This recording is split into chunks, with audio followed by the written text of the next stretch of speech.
Milujete opekačky a živánsku? Poďme si urobiť jednu takú vegánsku. Na špízi som si očistila šampiňóny, zemiaky aj cibuľu a idem to pokrájať na menšie kúsky, aby sme to mohli napichovať na špajdle. Tiež si nakrájam hefu, ktoré nie je iba obyčajné tofu, ale je vyrobené z lúpaných konoplých semienok, je vákuovo balené a je to významný zdroj bielkovín, výborné pre deti, pre tehotné ženy, aj pre športovcov, pre seniorov, pre všetkých, ktorí chcú mať pevné kosti a zdravé zuby. Nakrájam ich takto na také kocočky, na podobnú konzistenciu ako tofu, dobre drží pokope, chutí jemne orieškovo, takže dá sa použiť do sladkých aj do sladných pokrmov. Je bez soje, bez GMO, bez gluténu, predáva sa v zdravých obchodíkoch, potraviny, neotraviny v Brezne alebo aj v celom sieti týchto reťazcov, ale tiež môžete kúpiť hefu aj na internete www.hefu.sk.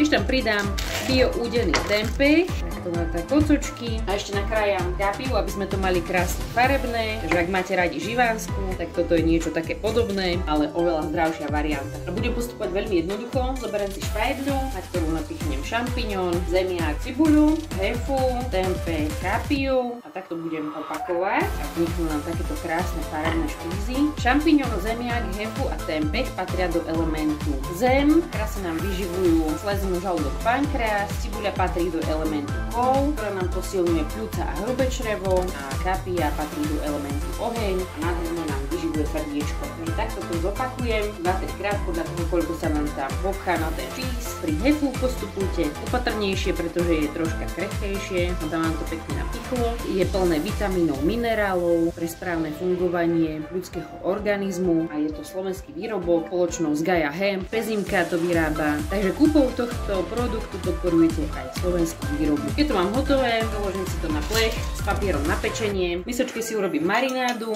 budem potrebovať horčicu, čo je element kov, krásne nám posilňuje pľúca aj hrubé črevo, takisto aj čierne mleté korenie, troška soli, používam sivú keltskú soľ, ktorá obsahuje veľmi veľa zdravých minerálov, patrí do elementu voda, nádherne nám posilňuje obličky a močový mechúr a olivový olej, ktorý nám krásne vyživuje pečeň a žlčník. Ešte troška červenej mletej papriky, ktorá nám obohatí svojou červenou farbou srdiečko a tenké črevo a štipku medu. Ja mám gaštanový med, ktorý ešte blahodárne vplýva aj na cievy a posilňuje nám slezinu, žalúdok, pankreas. Toto jednou marinádou si posilníme vlastne všetky elementy a všetky orgány v tele, takže keď s ňou potrieme špízy, tak bude veľmi blahodárna pre všetky bunky. Celé to rozmiešam a takto jednotlivo s tým potriem všetky špízy z každej strany. Najprv z jednej, potom to obrátim. Vyzerá to takto parádne a idem to dať piec do rúry na 180 stupňov na nejakú pol hodinku. Medzi tým som si dala variť rýžu naturál, ktorá nám tiež krásne posilňuje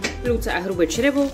Dala som do toho riasy wakame, sú to takéto morské riasy, krásne sa tak namrvia sa dnu a spolu s tým sa to varí, ja už to mám uvarené. Obsahuje to veľmi veľa minerálov a blahodárne zložky pre obličky, močový mechúr a už keď sa robia vlastne v rýži takéto komíniky, ja to volám také dieročky, tak rýžu odstavíme a necháme ju pod pokrievkou ešte pol hodinku odpočívať, akurát kým sa nám špízy dorobia, pretože rýža nasaje naspäť všetku tú paru a všetky tie fluidá, ktoré sú potrebné, aby trávenie pracovalo veľmi správne. A rýžu ešte obohatím na prášok, takže jednoducho to premiešam, vložím do formičky a týmto si vyformujeme krásny rýžový kopček a celé to vytlačím. Špízy a la živánska vyšli fantasticky, takže ja to takto celé preložím, ozdobím to ešte baranými rohmi, čiernymi sezamovými semienkami, kvapkám olivovým olejom, ktorý nám ešte blahodárne bude vplývať na pečeň a žlčník. A takýto famózny obedík sme si spravili a určite poteší aj vaše brúško, aj návštevu, ak na to nejakú čakáte. Môžeme to ochutnať, vyzerá to veľmi lákavo. Dokonalá živánska na vegánsky spôsob.